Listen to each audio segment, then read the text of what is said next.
बर्रा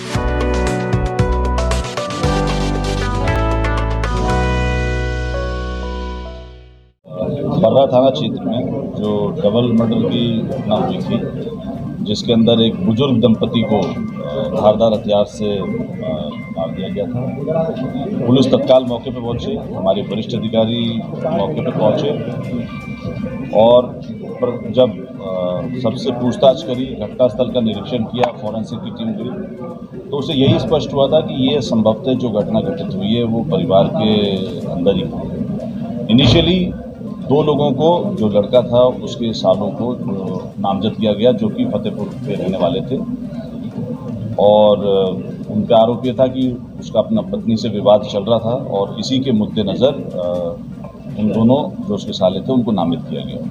police ने अपनी तफ्तीश शुरू करी और पहले ही करीब 1-1.5 घंटे के अंदर ही क्लियर हो गया कि ये नामजदगी गलत है और उसके पश्चात जब फॉरेंसिक की टीम ने उसकी बेटी से, भाई से सब चीज़ों के बारे में पूछताछ करी तो ये चीज़ निकल कर आई कि इस घटना के पीछे जो मृतक हैं उनकी बेटी ही का ही हाथ है। मुख्य रूप से जो निकल कर आया उसके अंदर कि उसने अपने जो उसका एक प्रेमी था रोहित उत्तम, उसको उसने बुलवाया था और इससे पहले जो आया था उससे पहले उसने जूस के अंदर कुछ नशीला पदार्थ मिलाकर अपने भाई को और अपने माता पिता को दे दिया था, तो दोनों बेहोश थे।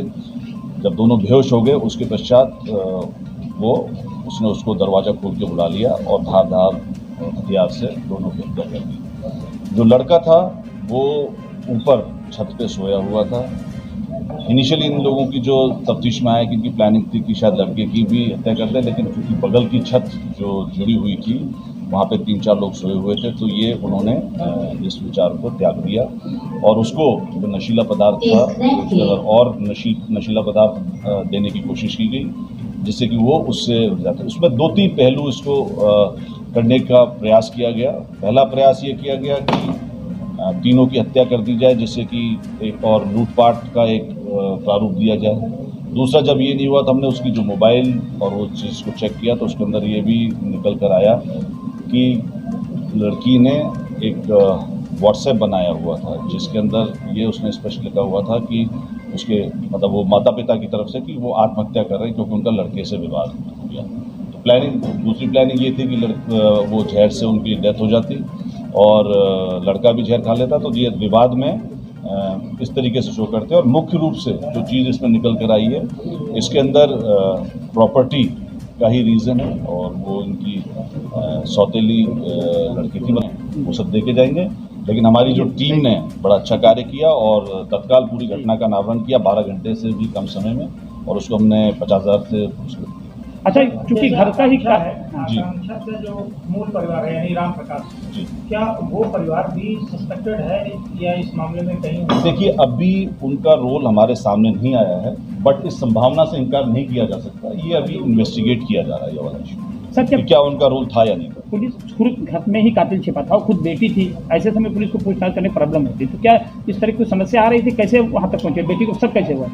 इस तरीके से हुआ कि जब हमारी फॉरेंसिक टीम ने जब उसका मोबाइल हमारे उसमें कब्जे में लिया तो उसमें देखा कि जो व्हाट्सएप का लॉग था वो क्लियर कर दिया था, व्हाट्सएप मैसेजेस डिलीटेड थे और साथ ही साथ में एक मैसेज हमें मिला जो मैं आपको बता रहा था, जिसके अंदर कि वो माता पिता की तरफ से था कि जिसमें उनका जहर लेकर और ये लिखा था कि अब किसी पे आरोप न लगाया जाए। तो उससे पुलिस को ये लीड मिली और उसी से फिर पूछताछ की तो सारी चीज़ें क्लियर हुई।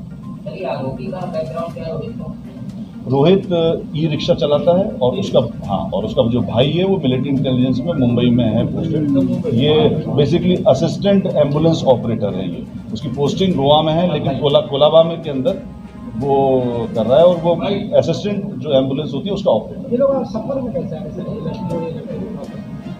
अब ये रिलेटेड थे, ये शायद किसी माध्यम से आपस में समझे। दंपति के पोस्टमार्टम में भी जो जहर जो नशीला पदार्थ मिला उसका कुछ आया क्या? उसमें चूंकि धारदार हथियार से हत्या हुई थी वो तो क्लियर है, और चूंकि जहर के संबंध में डायरेक्टली नहीं आता तो विसरा उसका प्रिजर्व किया। कितनी चाकू मारी इसने? आया उसने उसमें चोट आई है काफ़ी। क्या उनको हाथ पैर बांधे गए थे पूरा? जी नहीं, ये स्पष्ट नहीं। आज वारदात की सूचना आई है। अभी धारदार हथियार नहीं बरामद हुआ है। उसने जिस जगह पे डाला था उस जगह पुलिस टीम गई थी, लेकिन अभी नहीं हुआ है और इसको बरामद के प्रयास किए जा रहे हैं। दोनों ही दोनों हाँ, तो रहे वो कातिल थी भाई।